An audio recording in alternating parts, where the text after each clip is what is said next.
Bismillahirrahmanirrahim.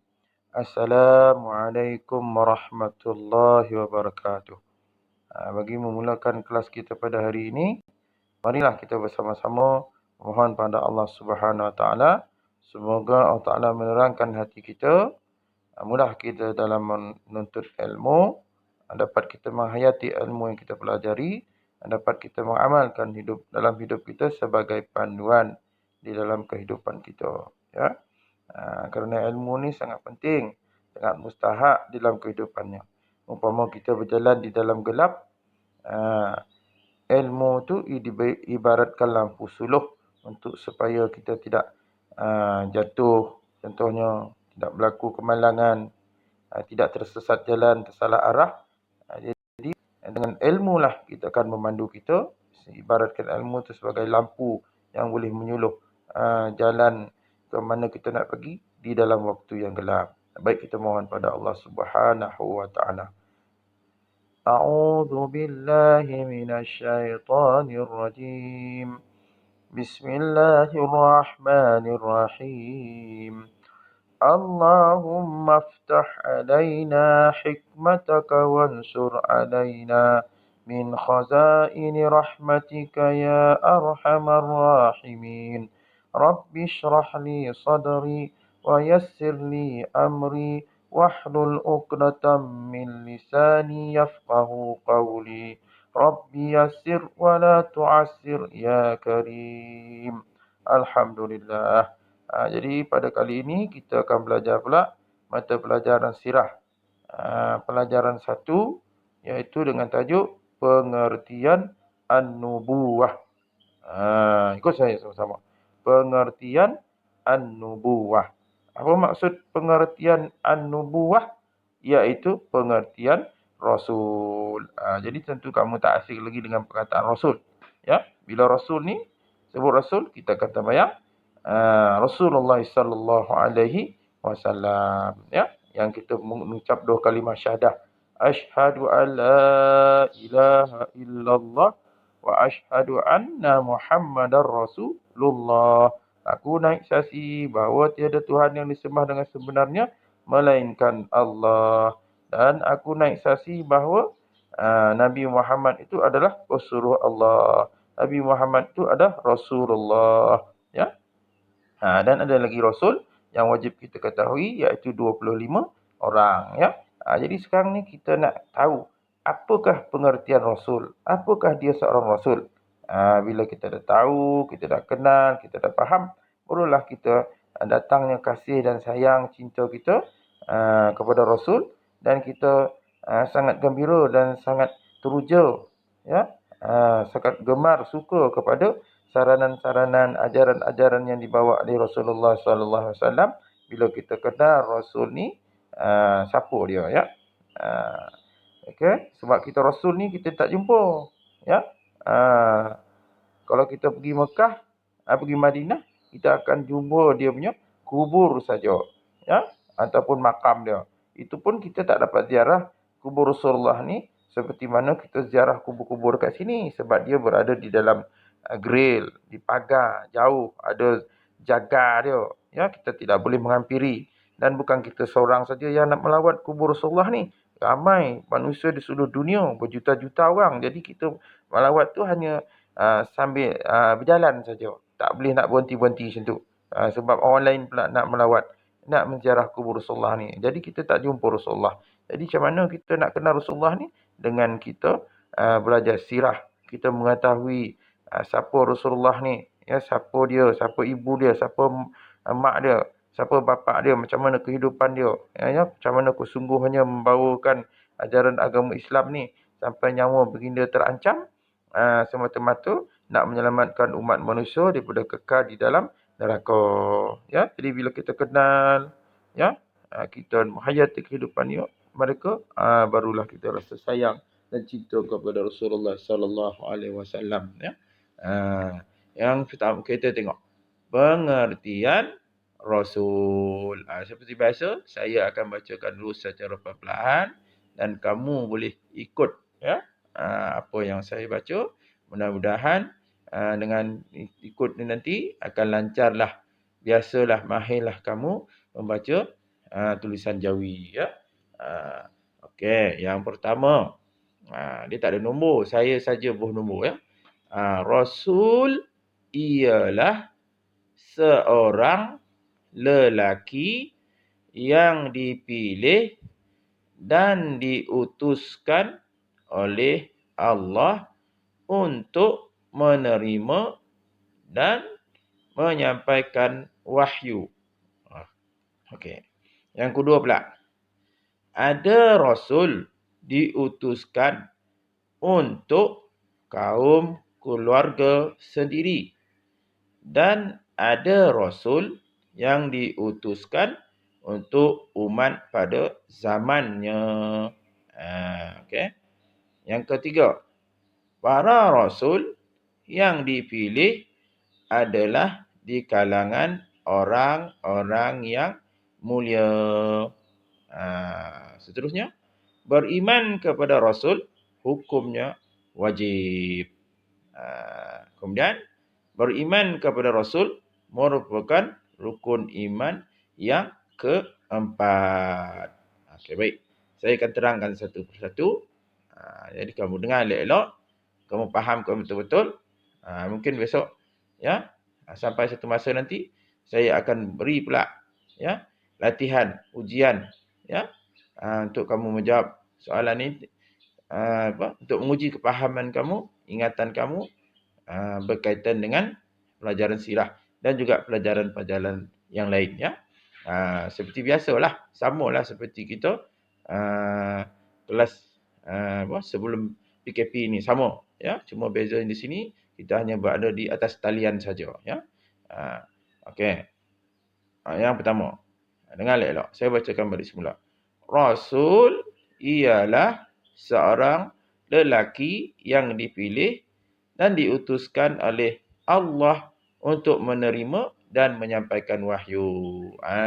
Itu dia pengertian yang pertama. Rasul ni, dia adalah seorang lelaki. Dipilih di kalangan lelaki. Tak ada orang perempuan jadi Rasul. Ya? Rasul hanya di kalangan orang lelaki. Kena kerja sebagai seorang Rasul ni, susah. Ya, sangat berat. Sangat hebat. Ya, cabaran-cabarannya, ya, sehingga kan nyawa sendiri pun boleh terancam kerana ada rasul-rasul yang mati dibunuh, ya, dibelah, ya, dibakar, ya, macam-macam, ya, diseksa. Jadi orang perempuan tak mampu menghadapi tugas ini. Dan kebanyakan rasul ni pula dipilih di kalangan orang-orang yang lasak-lasak. Tak ada. Baik.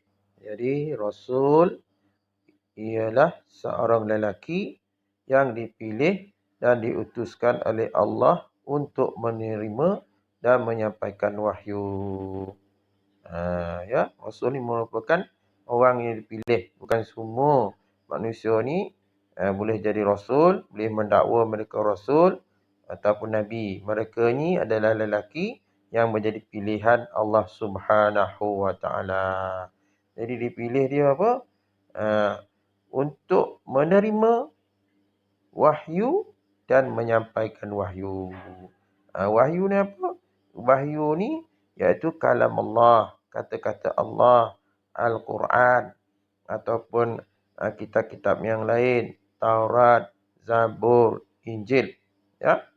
Jadi dinamakan dia wahyu. Wahyu ni sebagai panduan untuk manusia hidup di dunia ini. Walaupun Allah SWT telah membekalkan manusia, ada pada manusia tu disediakan akal fikiran untuk memilih sesuatu perkara, untuk buat satu perkara yang baik ataupun buruk.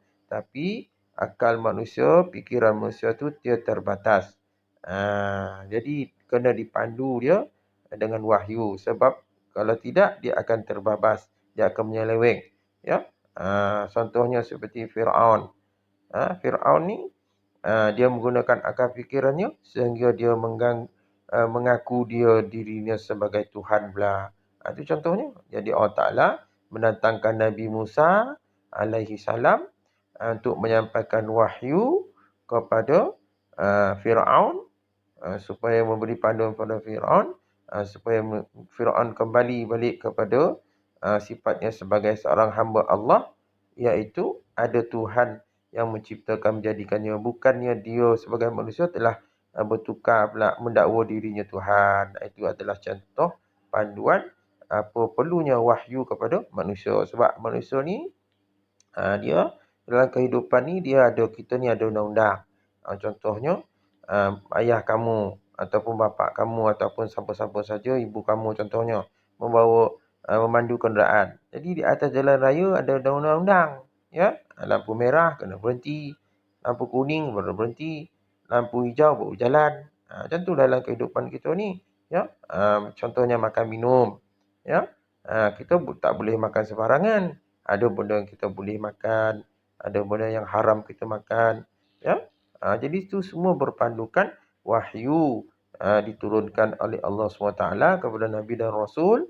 Kemudian Nabi dan Rasul ni yang menyampaikan kepada umat manusia untuk jadikan panduan hidup, yang mana wahyu itu ialah supaya manusia ni hidup dalam keadaan yang sempurna, yang baik, ya. Yang seterusnya. Yang kedua, ada Rasul diutus untuk kaum keluarga sendiri dan ada Rasul yang diutus untuk umat pada zamannya. Jadi Rasul-Rasul ni ada yang diutus dia dihantar oleh Allah SWT hanya untuk kaum keluarganya saja. Jadi di mana dia tak payah berdakwah, dia taklah sampaikan kepada orang lain, hanya di kalangan ahli keluarganya saja, ya. Sebab Rasul-Rasul ni ramai. Rasul Nabi ni ramai. Yang wajib kita ketahui 25 orang. Ya, Rasul ni, Nabi ni ada 313 orang. Dan itu yang kita ketahui. Ada lagi yang kita tidak ketahui. Ya, kadang-kadang kita hanya dengar nama saja. Ya, tapi dia tidak ada apa. Contohnya Nabi Khidir. Contohnya, ya.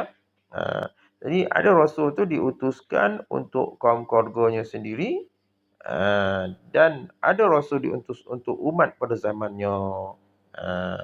Ada pula Rasul-Rasul ni diutus pada umat zamannya. Mana zaman dia hidup tu, dia kena menyampaikan wahyu. Ya, apa yang Allah Ta'ala perintahkan, apa yang Allah Ta'ala suruh buat, apa yang Allah Ta'ala larang.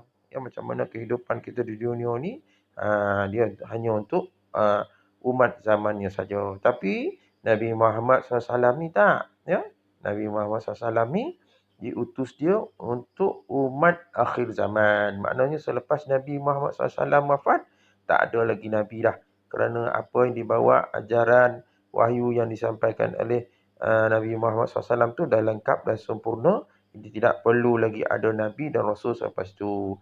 Jadi apa nama tu? Rasulullah tadi, Nabi Muhammad tadi diutus untuk manusia sepanjang zaman sampailah hari akhirat besok. Okey. Yang seterusnya, para rasul yang dipilih adalah di kalangan orang yang mulia. Orang yang mulia, orang yang baik-baik akhlaknya. Daripada kecil, daripada sebelum dia lahir, sampailah kepada dia wafat, dia meninggal dunia. Dia memang mempunyai akhlak yang mulia. Kalau bukannya dia seorang yang dulu dia jahat, kemudian tu dia bertawabat Allah SWT, kemudian dia dilantik menjadi Rasul, dia tak macam tu, ya. Memang daripada kecil, daripada awal, dia memang dah terbukti dia akhlaknya mulia. Memang ada tanda-tanda kerasulan, dia akan dilantik menjadi Rasul. Contohnya Nabi kita Muhammad SAW, ya. Semasa dia kecil, dia disusui oleh ibu susuannya, ya. Mana ibu susuannya dulu, ya, dia tidak menyusu pada ibu dia menyusu pada orang lain. Halimatus Sadiah nama dia. Bila dia menyusu pada orang lain tu, dulu ibu susuan dia tu, ibu angkat dia tu memelihara kambing. Kambing dia tu semua kurus-kurus, ya, semua kecil-kecil. Tapi bila dia bela Nabi Muhammad SAW tu, kambingnya jadi gemuk-gemuk, susu dia banyak. Sebab orang dulu-dulu, ya, zaman Rasulullah tu, dia mana minum susu kambing. Ya, tak ada susu macam kita, air Milo ke, Nescafe ke, ya, Ovaltine ke, Kekuut ke, semua tak ada. Mereka hanya minum susu lembu ataupun susu kambing yang diperah kemudian diminum, ya, ataupun susu unta. Jadi masa dia menjadikan Rasulullah tu sebagai anak susuan dia, ya, sebagai anak angkat dia menyusukan. Sebelum dia ambil tu, ya, kambing dia peliharanya semua kurus-kurus, susu tak ada. Ya. Tapi bila dia ambil Rasulullah sebagai apa? Anak angkat menyusukannya, maka kambing itu pun gemuk-gemuk, membiak banyak, ya. Dan apa tu susunya pun banyak. Itu contoh antara contohnya lah, ya. Dan bila Nabi ni besar, dia sangat apa? Menjadi manusia yang sangat mulia, baik akhlaknya, sehingga semua orang di Mekah tu mengenali Nabi Muhammad SAW dengan gelaran Al-Amin, iaitu orang yang boleh dipercayai, orang yang amanah, orang yang jujur, dia tidak pernah berbohong. Ya, apabila berlaku peristiwa-peristiwa pergaduhan di kalangan di kalangan bangsa Arab Quraisy itu, Nabi Muhammad SAW ni dijadikan sebagai orang tengah untuk mendamaikan mereka. Ya. Kemudian tu seterusnya, beriman kepada Rasul hukumnya adalah wajib. Beriman kepada Rasul Nabi Muhammad SAW dan juga Nabi-Nabi yang 25 itu adalah hukumnya wajib. Dan ini siapa yang tak beriman, siapa tak percaya, maka berdosa haram dan dia boleh terkeluar daripada agama Islam. Na'udzubillah min zalik. Ya. Kemudian beriman kepada Rasul merupakan rukun iman yang keempat. Kita ada rukun Islam, ada rukun iman. Rukun Islam ada 5 perkara. Mengucap 2 kalimah syahadah. Kemudian tu salat 5 waktu, berpuasa di bulan Ramadan. Kemudian tu mengeluarkan zakat, kemudian menunaikan haji jika ada berkemampuan. Rukun iman pula, iaitu rukun iman ni berbentuk kepercayaan kita. Kita beriman kepada Allah, kemudian beriman kepada malaikat, kemudian beriman kepada kitab, kemudian tu beriman kepada Rasul, kemudian beriman kepada hari kiamat, dan kemudian yang keenam beriman kepada qada dan qadar.